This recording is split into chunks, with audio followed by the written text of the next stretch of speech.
สบายดีเนาะพี่น้องเมื่อสุขุสุคนเนาะมื้อนี้จัดเกี่ยมงานคือเก่าเนาะที่23เนาะของเดือน5เนาะที่23เดือน5ที่23เนาะ2024พี่น้องเนาะอยู่ที่วัดปูศรีรัตนารามเนาะทำเตามีงานชาปนกิจศพเนาะอยู่ที่วัดปูศรีรัตนารามเนาะก็คือฝนใกล้จะตกเนาะเดี๋ยวเฮาทีมงานเฮาก็อาจจะบริปูปูพรมหรือปูหญ้าเทียมอย่างต่างๆเนาะเฮาบริปูแต่งานออกมาก็สิได้ประมาณนี้เนาะเพราะว่าเฮายานฝนตกในตอนนี้ก็คึมๆมาแล้วเนาะยานตอนบ่ายอาจจะมีฝนตกหนักอยู่บุนี่เนาะด้วยครั้งนี้บ่ทันมัดได้นี่อันนี้ปิวเพิ่งเริ่มอยู่นี่ทีมงานเขากำลังคุ้นเขี่ยวกับเวียกงานเนาะยานฝนตกเนี่ยยานเปียกปกติเขาก็จะปูหญ้าเทียมเนาะปูหญ้าเทียมเข้าไปปูเต็มมดเนาะบริเวณที่ทางเดินหรืออีกอย่างต่างๆรอบเตาเนาะในวันนี้ยานฝนตกก็เลยสิปูได้ปูเนาะฝนตกแล้วอาจจะเละตุ่มเปะเนาะ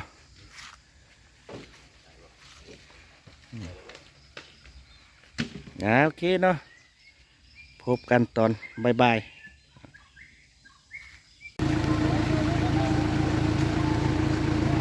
ตอนนี้ถึงเต่าพอดีเนาะโดยทุลักทุเลเนาะตอนนี้ฝนตกเนาะ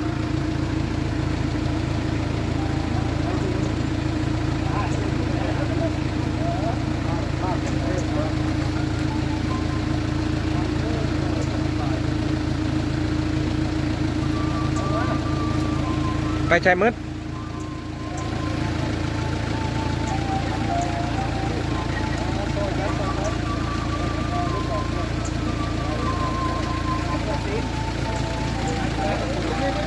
กระเป๋าเครื่องมาแล้วมาเนี่ยกระเป๋ามาเนี่ย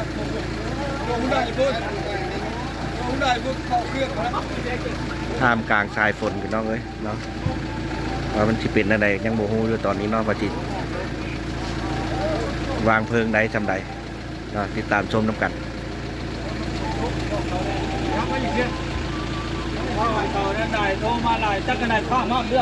ตอนนี้ฝนเนาะมีพายุเข้าเต็นท์เอาฮักเลยด่างหนึ่งเนาะเต็นท์ฮักเลยเนาะเดี๋ยวจะคอยเบิ่งกันตอนวางเพลิงเนาะว่าจะเป็นจังไดเนาะให้ท่านผู้ชมได้ติดตามเบิ่งน้ำกันเนาะว่ามันสีใหม่หรือบ่ตอนนี้มืดกึบเลยตอนนี้เนาะฝนตกหลายชั่วโมง3-4 ชั่วโมงละยังไม่ได้หยุดเลยตอนนี้โอเคนะติดตามต่อ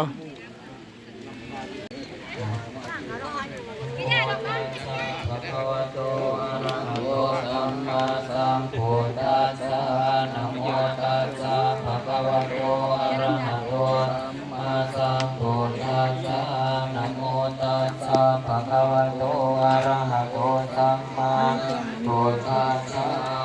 ยังอัตตมะภะโวละมารุปังทุกขังอนิจจังอนัตตาสุขีอสุปังหิมังกัมมทานังภเวทิยังอัตตมะภะโวละมารุปังทุกขังอนิจจังอนัตตาสุขีอสุปังกายกัมมทานังภเวทิอนิจจวัตสังขาราอุปัฏฐวายธรรมิโนอุปจิตตวานิโรธาสัพพิโยวิวัสสันตุสัพพโรวินาศตุมาเตภวันวันตรายโยสุขีทีคายุโกภวะอหิวานิเรสนิจังวุฒาปจานิโยตัตารโรธรรมาวัฏันติอายุวันโนสุขังอัตถาสิเมอากัสอยู่วัดเลยวัดอยู่วัดครับพุทธ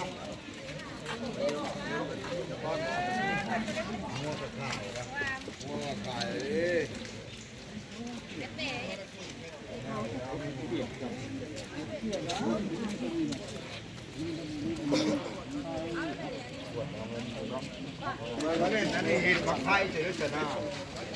ลูกดีนะเห็นออกไปน้อยจี๊ดแต่ไม่ใช่ กว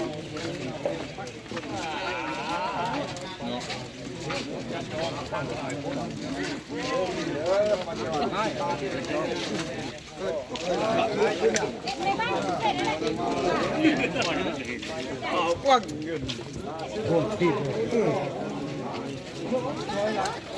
บอกว่าจะดีจานหน้าคนดีรถจานรถละบ่ได้เหลือ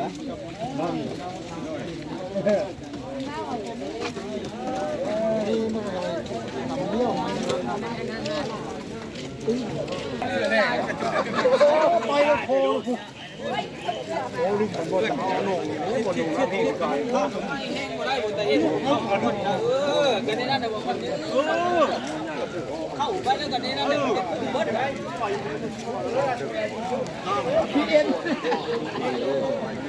โอ้คือเอาอยู่ดิเดี๋ยวมึงสิพายบ่มึงพายแล้วแหละพายเด้อ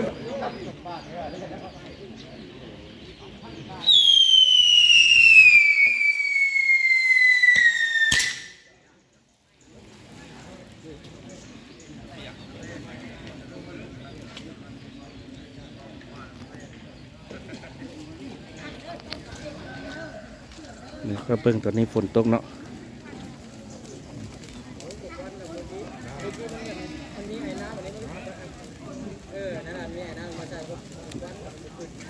ต้องอ้อยไอ้ไฟลงมาก่อนไฟลงมาก่อนอยากชาติเข้าจะลงพอ